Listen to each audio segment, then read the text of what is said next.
Welcome back, everyone. It's Caleb.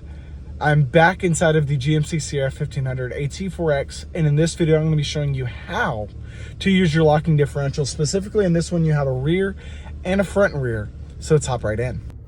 Now in the previous video I went through why you need the locking differentials, but over here you have your two buttons. You have one for your rear and then you have one for your front and rear. So I'm going to press it, and just to show you, it's engaged just the way we sit because we're in park. Now I'm going to turn it off, and then I'm going to put us in a drive. I'm going to press it again, and it turns on.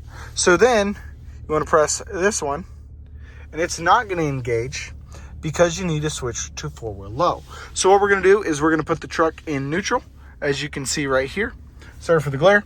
And then we're going to click four-wheel low, and we're going to wait for it to engage right there, as you can see. Once that stops blinking, and don't know why it switches to normal mode. Let's see, can we go back into sport? Sport mode is off. However, you can still use off-road mode. So sport mode on this truck specifically, because it is the 6.2, does give you a throatier exhaust. Now, it also turns off all of these traction control. I mean, you got traction control and the forward collision alert. That's what happens when you put it in four-wheel low. So now we can click the button here for our locking differentials, and it's going to blink, and then it's off. Obviously, we also have traction control off now as well. So what that has done, now that we're in park, I'm going to hop outside of the truck. What that has done is locked not only the front differential, but also the rear. So now, obviously it's four-wheel. On this asphalt, it's going to suck, but if you're on some loose dirt, mud, snow, sand, it's going to be a lot better. However, these are going to move at the same speed, whether one gets stuck or not, and so are those. When you have only the rear lock, those are going to do what it does. The front is going to do what it does, where it eliminates power from one wheel over the other, so you are going to lose traction on one side.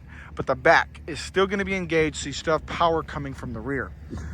Now, the reason why you don't have to move into four-wheel low for the rear locking differentials, which might seem kind of obvious, but it might not be as well, is because you're only engaging the rear. This has to be in four-wheel low so that it's providing power to all four wheels. Now, what you want to do to disengage it, press it, and you're out. And then you want to go into neutral. You got to be in drive or reverse, really drive. And then we're going to press our other gear that we want to go into, which is going to be too high. We're going to wait for everything to do its job, disengaging, and we can switch back to our sport mode for that throatier exhaust we're wanting. And then you put it in park or go back to drive, and you're back out of your locking differential. It's just that easy. Now, I do hope you enjoyed this video. Hopefully it was very well informative. And because I went into it a little bit, I hope you're not doing this on the trail. However, hope you're having a great day. I'll see y'all on the next video.